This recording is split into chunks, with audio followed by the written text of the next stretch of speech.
The last section of the course deals with chapters 37, 38, and 39, the last three chapters in your textbook, and they encompass music around the world, what's happening after World War II in terms of musical innovations, and the emergence of minimalism, musical minimalism as a style. So we're going to basically discuss all of these aspects of music and kind of bring you up to date with some things that are happening more recently, and discuss composers that are still alive today.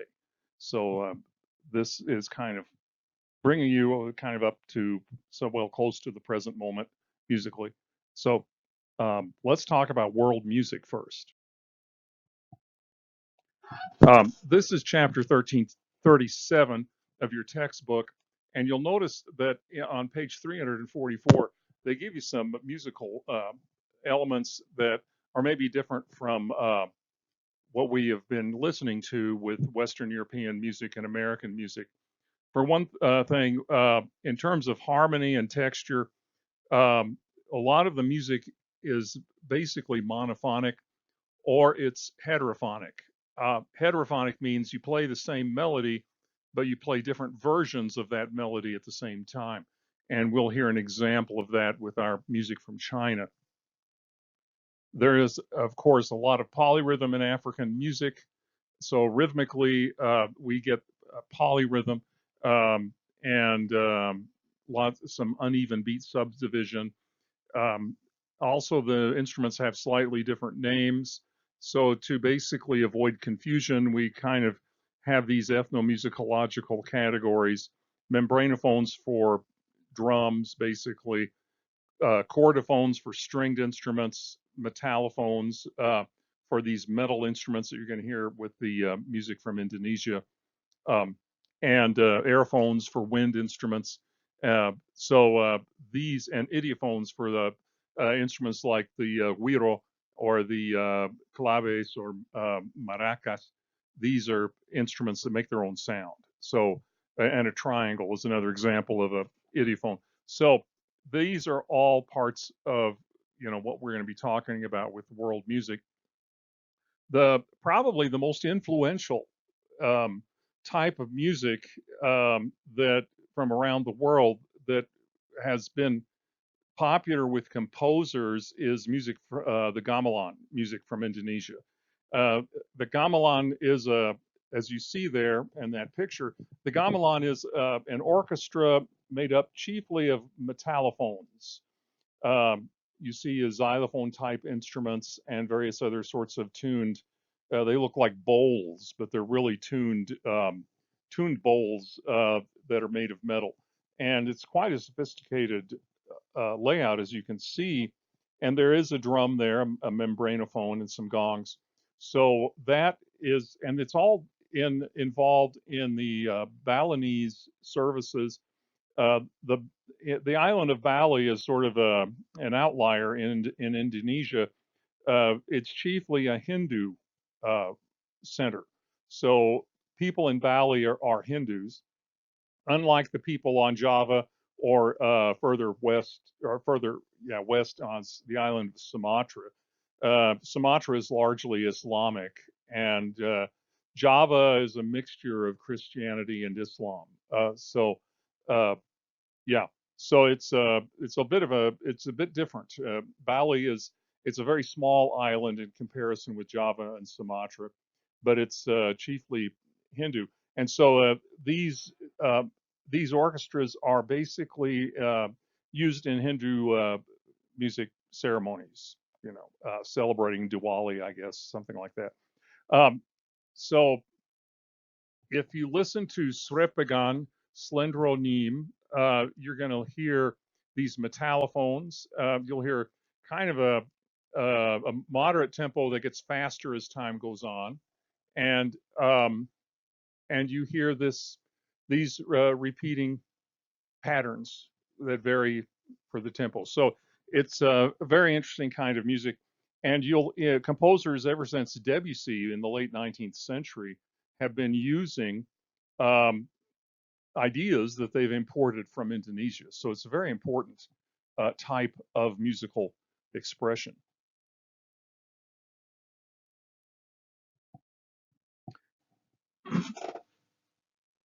And on page 347, you get some Chinese traditional music here.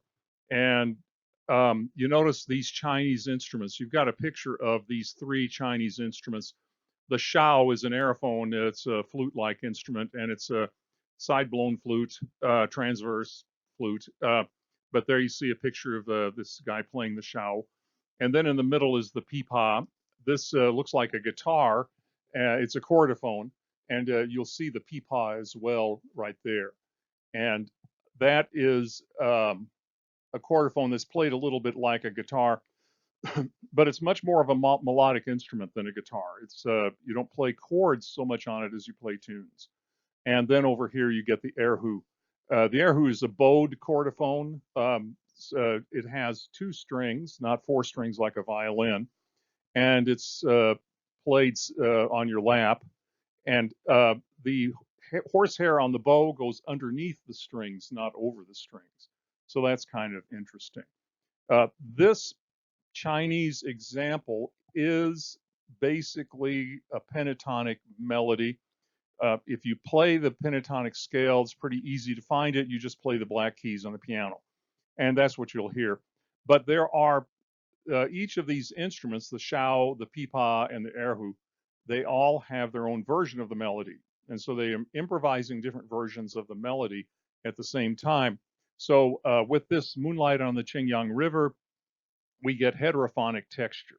So that makes it a kind of an interesting piece to listen to. It's very different from what we're used to hearing with Western European music or even American music. And so there that is. So if you go over another page, you will get to India, and the music in India is the Bhagavad Gita even has a chapter, an entire book written on music. So music is an integral element in the Hindu religion, and so these instruments perform music in accordance with the traditional liturgical year in India. So the Hindu religion has its own liturgy, its own liturgical year, and so this raga des, folk music here, is associated with that. And you'll notice that the instruments are different. This chordophone is an interesting instrument. It's called a sitar, and it's played, like a guitar to an extent, but you'll notice that the frets are movable. There are frets like a guitar, but you can move them around. This is because the music is microtonal. So you're playing in between the cracks on the piano. So there are very minute little pitch differences that are used to ornament these melodies in this piece. So as you listen to that, pay attention to the microtones that are used. And the sitar and Indian music is more and more influential in the West all the time. The famous example are the Beatles, who studied sitar, and George Harrison went to India and studied sitar along with Hindu philosophy, and came back, and they began incorporating the sitar into their music. Norwegian Wood is a track that on one of their albums, which involves sitar. And then the membranophones there, these are kind of tuned drums that you can use. It's called a tabla. And these, so the tala is basically a rhythmic pattern that you use. And the sitar plays tunes based on ragas. A raga is like a scale to an extent. And so raga des is like it's like D major or something in the West. So when you hear raga des, you kind of know what it is, and you can sit down. And so the raga des has these microtonal variations that are used, and so we're going to hear an example of microtones and this tabla playing this 4-beat pattern with this constant repetition the short melody, the raga, with a lot of improvised variation.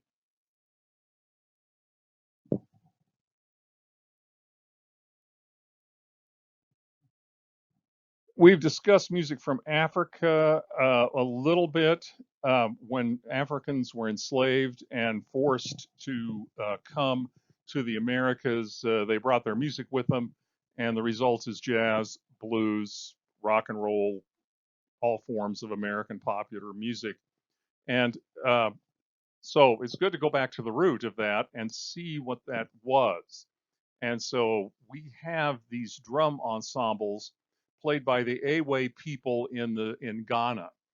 And there you see the Awe people playing their drums. And there's one drum that you sit on, and others that are upright, the way we think of drums here. But these they play these drums and they sing together. So this Kai Boy, the child is not matured. From Ghana is the listing guides on page 351. And you notice there's a vigorous polyrhythm here along with call and response. Uh, Dance is an integral part of African religious ceremony.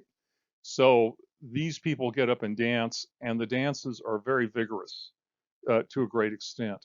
So these Awe people are basically playing these polyrhythms to get you to want to dance. And yeah, and so this music has a tremendous appeal because you can't just listen to it sitting down. You got to stand up and move around. And Steve Reich, who we're going to discuss in a minute, actually went to Ghana and studied these drumming techniques and brought them back to the United States with him. And he's been writing music that imitates those techniques ever since. So this has had an enormous influence on American composers, especially Steve Reich. So that completes our world music chapter. Now, these new directions in music since World War II, this takes place chiefly in the United States, but also in other places of Western Europe. And so, yeah, artistically, you see an example there of pop art, Andy Warhol, the Campbell soup can. So we have this sort of postmodern thing that's going on in art, and then we get, a lot more women participating. In the 19th century, it seems like you can name the number of female composers on just one hand. But we've seen an explosion in female composers in the 20th and 21st centuries. So there are many more female composers, thank goodness. I certainly welcome them and their perspective on music and art. So we get and we get more influence from around the world, like I was just talking about with the music of Ghana influencing the way composers are writing music today. So all of these things kind of contribute to um, this postmodern ethos in music, and not just in music, but in cinema, in literary criticism, in drama and novels, poetry, you name it. Uh, People are exploring new directions in all of those arts.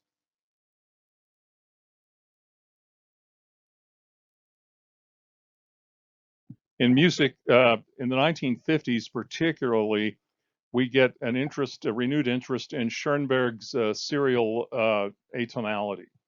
And so German expressionism comes to America, and American composers embrace it for a few years anyway. It kind of went out the window by 1970 or so, simply because, and it's obvious to all of us who listen to Schoenberg's music and Webern's music, um, it doesn't attract an audience. So when the grant money dries up and the donations dry up, uh, what do you do? How are you going to attract a crowd? We're not going to do it by, selling 12-tone music. So composers have had to adapt to uh, the desires of their audience, and the serial music doesn't work in that way.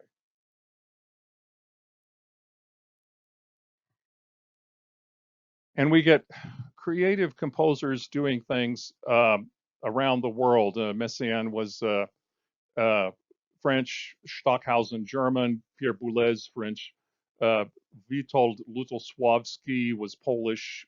In fact, there's a lot of really good music being made and composed in Poland. And Berio and Stockhausen were electronic music composers, whereas, and so along with Boulez, and Lutosławski and Messiaen were uh, pretty much traditional music composers, but with a twist. And of course, Ligeti from Hungary. If you've watched that old movie, um, 2001, A Space Odyssey, it ends with a piece by György Ligeti, very important Hungarian composer. So uh, these are people making music in their own way and very creatively around the world. And by the 1960s and 70s, we get the emergence of all kinds of experimentation going on with form. Uh, so, in fact, composers are willing to leave a lot of discretion to the performers. That really starts with jazz and blues. Okay, so there's so much improvisation in jazz and blues, and uh, composers by the 1960s and 70s are saying, well, why don't we do that with all kinds of music? We don't have to be limited to jazz and blues. So we come up with aleatory music. Alias, I think, means dice in Latin or something like that. And it's music that basically a composer just tells you kind of what to do, and then it's up to the performer to do it anytime they want, any way they want. So, and we're going to hear some examples of that with Terry Riley and others. Here's some, and gosh, in jazz, that's what Miles Davis did with the album Kind of Blue. He walked in, they didn't even rehearse. He walked in with these other guys, Bill Evans and Coltrane, and he says, okay, here's some notes. How about we start with a Dorian mode scale, and here are your notes. Play whatever you want, as long as you play those notes.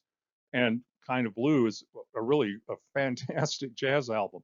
So, that is kind of aleatory, if you will. Davis, they recorded that in 1959. So, and indeterminacy is also that kind of thing where you get, the form is undetermined. In other words, a piece can last for 5 minutes or 20 minutes or an hour. Okay. You don't have to you're not limited to a certain number of, a certain length of time. That would drive a disc jockey crazy. I've done that, by the way. Being yelled at by disc jockeys is no fun. But nevertheless, these composers don't care how long a piece lasts. It's up to the performers. And microtonality, just I borrow that from India. And people listen to Indian music and go, wow, we got to try that here. So there's microtonal elements in a lot of music that's been composed in the last 40 or 50 years. So who are these composers? Well, it kind of begins with Henry Cowell. And we get indeterminacy and aleatory music starting with Henry Cowell in the 1920s, for God's sake.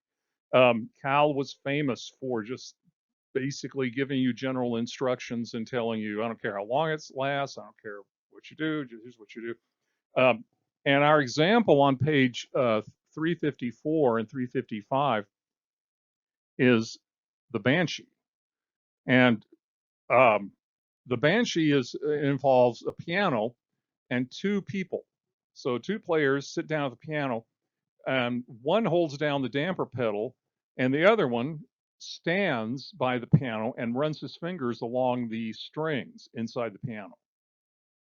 So they're not pushing down on the keys and allowing the hammers to hit the strings. That's not what they're doing. They're basically using the piano in a totally different creative way. So listen to the Banshee. it says tempo rubato. In other words, whatever tempo you want is fine. Uh, is basically duple meter. But yeah, this is an incredible kind of performance here and incredibly creative way to use the piano. So he's basically taking the piano and creating a new instrument simply by having somebody run their fingers along the strings. And yeah, it sounds like a banshee. Okay, it's a kind of a scary Halloween banshee. Great piece.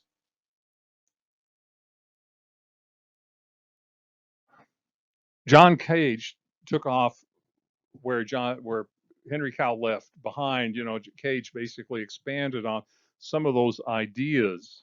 Um, and you see the biography here on page 355 and 356.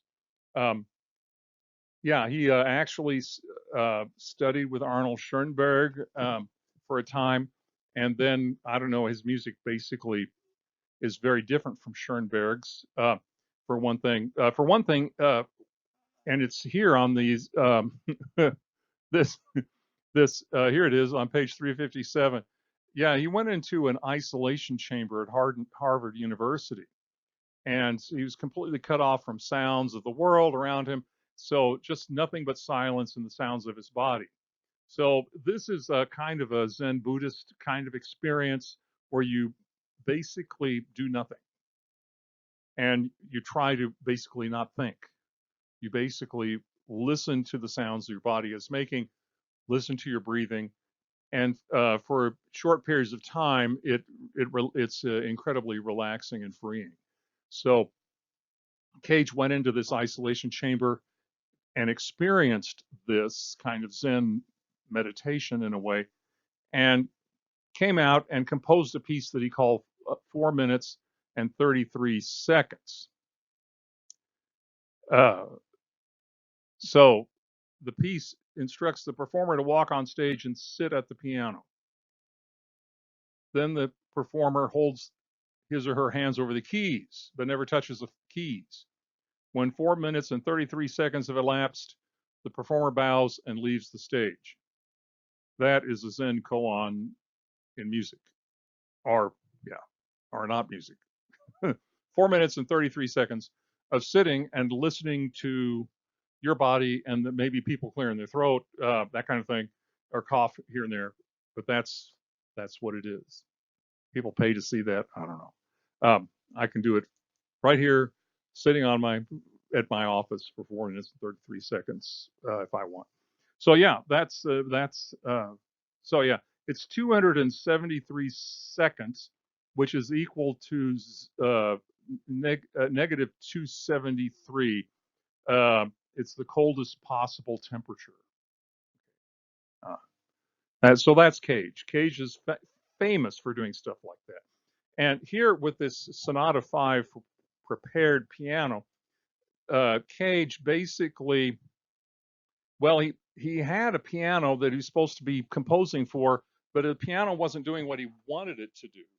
So what he did was he went to the hardware store and he bought a bunch of hardware, various uh, screws and nuts and bolts and stuff like that, and he fiddled inside the piano until he got what he wanted. It sounds a little bit like a gamelan.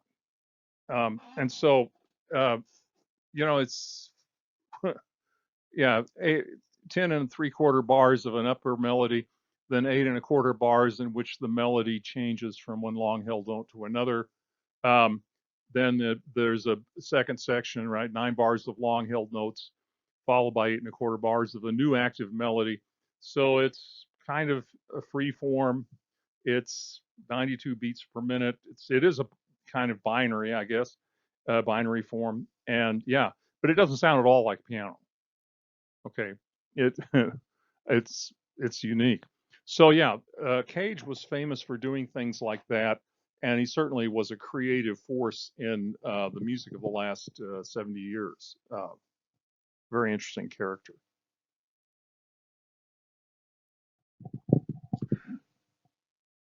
There technology really influences this music to a great extent. And perhaps the earliest, and of course, recording technology in the starting in the late 19th century has really brought about a lot of changes in music. As I said before, we could hear what folk musicians were doing uh, because of it. You know, we couldn't hear what they were doing before recording technology. Music had to be written down, and so we couldn't hear what people were doing musically. But with recording technology, we can hear what they're doing, and so we get jazz and blues and various and bluegrass, country music. All of these styles come from the advent of recorded music. Um, in the 1930s, magnetic tape was invented, and magnetic tape really caused a lot of people to try to use it in creative ways. And one of the ways of doing it is musique concrète, where you can run the tape over the tape head to create all kinds of effects. You can splice the tape and play it backwards, and there's all kinds of effects. And of course, the Beatles again incorporated this in A Day in the Life in the Sgt. Pepper's uh, album. It's the last track on the album. So if you want to hear musique concrète, listen to the Beatles' A Day in the Life. It's a great example of how to play with recorded sounds on electronic tape. And of course, in the 70s, we begin to see synthesizers coming about. A guy named Moog invented the synthesizer, and the synthesizers have been used more and more over the years, and are used sometimes in creative ways, sometimes not so creative. And of course, digitizing music now is everywhere as we enter this digital age where music is reduced to zeros and ones, and and digital techniques in recording, and also computerized musical composition is something that's going on today to a great extent, so that people are using computers more and more uh, in music. So electronic music is just basically taking these recording techniques, at first using magnetic tape and now using digital techniques to create soundscapes. And Edgard Varese is kind of one of the leaders in this. His biography is there on page 359 and 360. And then you get a listening guide to Poème électronique. Now, Poème, and you see a picture of the Le Corbusier building at the Brussels World's Fair. The World's Fair commissioned this for this Le Corbusier building.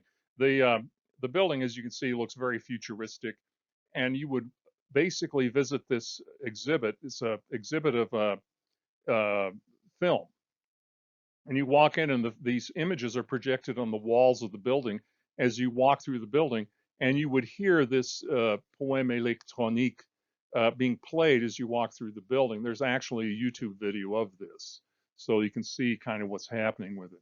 So yeah, there are low bells, chirping sounds, sirens, dripping sounds, squawks, three note patterns, low sustained sound, rattling, squawks, and squeaking sounds. It goes on and on like that. So for about 3 minutes, you get these collection of sounds that are put on magnetic tape by Edgard Varese.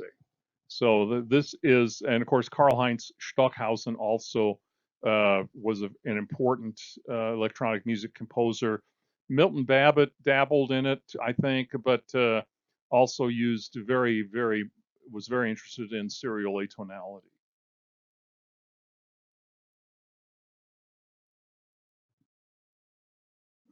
But I don't think any of these composers has had the influence that Terry Riley has had.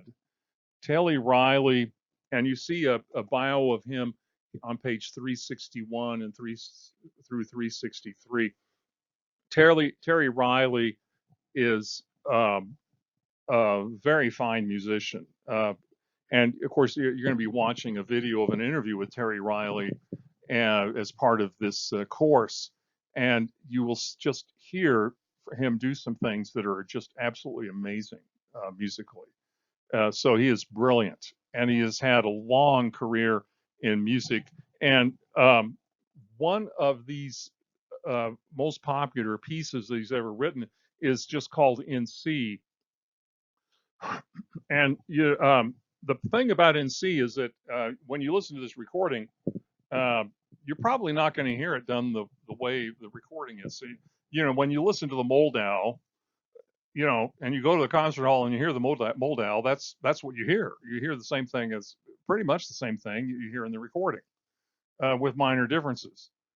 Not so within C, okay? Because basically, what he does is gives each performer a number of cells based on a C major scale, and it begins with just a repeated C in the piano. But then it just they can play these scales as many times as they want, any way they want. And yeah, it's like Miles Davis and Kind of Blue, okay? And and the piece can be, can last 3 minutes, it can last 12 minutes, it can last an hour. However long it is, that's how long it is. So it's a totally aleatory kind of and indeterminate piece of music. But also these scales, it's only a C major scale, so it's very minimal. And so what he's doing is kind of moving us into the next chapter here with the in C. So you notice the listening guide, a moderate tempo, much repetition of each individual cell, but no repeats of cells. Okay, we can't repeat them. That's a good idea. Any instruments can play it. The musicians choose. They can play it. Yeah, it varies, but the pulse is steady meter. And this particular one is 3 minutes and 7 seconds, but it can be longer, shorter. It's not going to sound the same anytime you play it. So there it is. Yeah, and of course, he links this with Eastern mysticism. And this paragraph on page 363 can tell us a lot about Terry Riley. He says this morning I was practicing raga, and at one point I was singing a long tone, and I became very peaceful and still. I thought that this is really the highest point of music for me, is to become in a place where there is no desire, no craving, wanting to do anything else, just to be in a state of being to the highest point. Then you get a little meditated, you get to a place that is really still, and it is the best place you have ever been, and yet there is nothing there. For me, that is what music is. It is a spiritual art. And I think as you listen to this, you can find that stillness.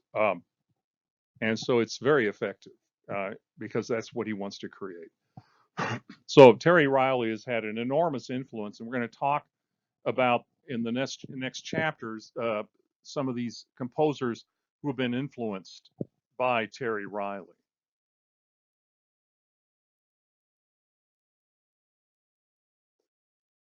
But also we get composers that are basically writing music the way that Brahms and Haydn and Handel wrote it.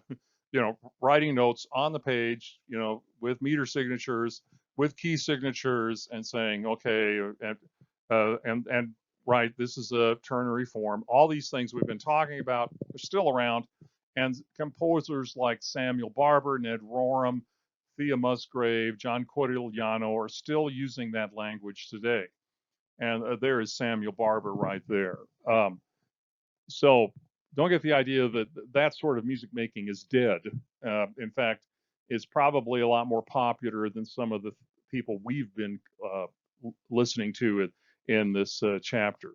So, and of course, minimalist composers are doing this as well.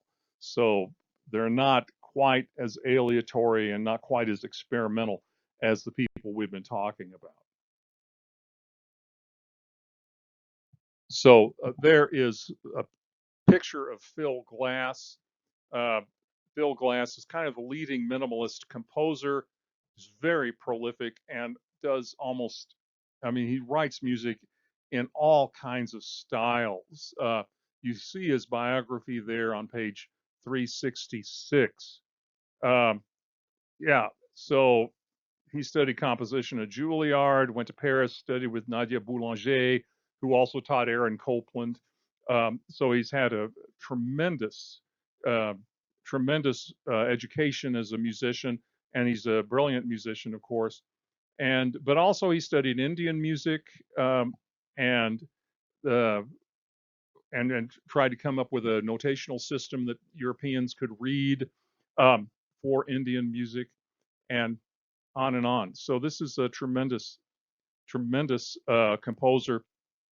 Uh, yeah, he's written several operas, and Einstein on the Beach, Akhenaten, about the Egyptian pharaoh who was a monotheist, the first monotheist in history. Um, yeah, and orchestral music, film scores. He's written a number of film scores. Um, and yeah, it's an incredible output. And he's still alive. He's still doing it. So Company is a piece here on page 367. Um, so it's very homophonic.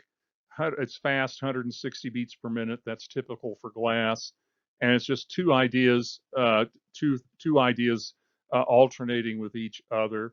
Um, and and you'll hear basically what he comes up with is a short little bit of music, and then he repeats it with slight variations over the course of um, this composition. It only lasts about 2 minutes, but it gives you a good idea about Phil Glass. And honest to God, you can hear Phil Glass everywhere. Oh, that's Glass. You can spot that compositional technique pretty easily. Um, so yeah, music with repetitive structures. That's what it is. So that's Company, the second movement. Steve Reich is another very influential composer, still alive today, I believe. And again, he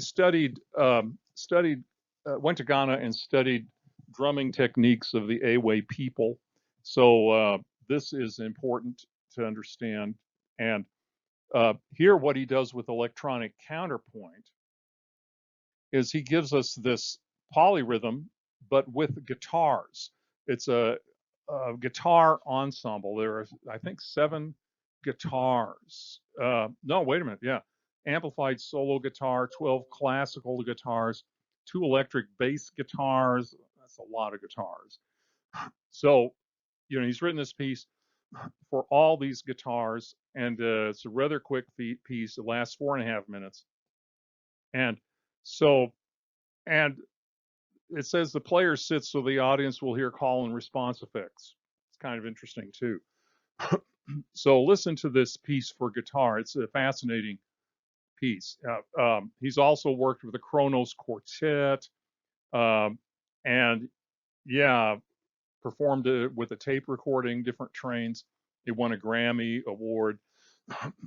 So this is quite a sophisticated composer.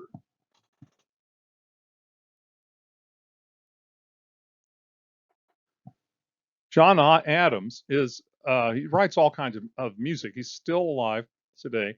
He writes all kinds of music, but he's really known for being an opera composer. Now, this is strange in the 21st century. Who would believe that you could still be writing operas? And his operas are popular. um, uh, I think one of his earliest efforts came out in the early 1980s, and it was called Nixon in China, and it was an opera about Nixon's visit to China in 1972, an election year, and and so it's a kind of a fascinating opera. Then the Met just recently restaged a version of The Death of Klinghoffer, which takes on the subject of terrorism, and it's about an ocean liner that was hijacked by terrorists, and they threw a guy in a wheelchair overboard. It's pretty strong stuff. And then he teamed up with Peter Sellers to write an opera for the Met about 10 years ago called Dr. Atomic. And Dr. Atomic is about the the creation of the atomic bomb. And the characters are people like Robert Oppenheimer and Teller and Szilard and Enrico Fermi, all these guys who had a role in the Manhattan Project in Los Alamos. And I saw it at the Santa Fe Opera, and you could see the lights of the city of Los Alamos in the distance while you're watching this opera. It's kind of fascinating. So, yeah, all of these things. In 2002, he was awarded a Pulitzer Prize for the Transmigration of Souls, which is like a cantata, but with these phone messages as people tried to call their loved ones in the towers that came down on September 11th, 2001. It's a very moving piece, an incredible piece. So here we have a really brilliant piece called Short Ride in a Fast Machine by John Adams. And you can get a really good idea about his orchestration techniques. He's a brilliant orchestrator. And that can be borne out by other things that he composed as well. So, yeah, using this orchestra and woodblocks and percussive effects to great extent. So this is an absolutely brilliant piece. I think it transcends minimalism. There's more to it than just this minimalist ethos that we hear with Phil Glass. It's truly an excellent piece of music. So enjoy it. This brings us to the end of this section and the end of the course. I hope you've gotten a lot out of it. And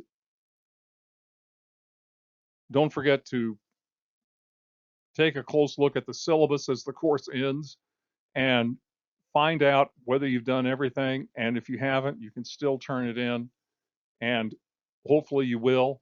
And don't hesitate to contact me if you have problems, questions, concerns, comments, anything. So thanks for attending, and thanks for listening.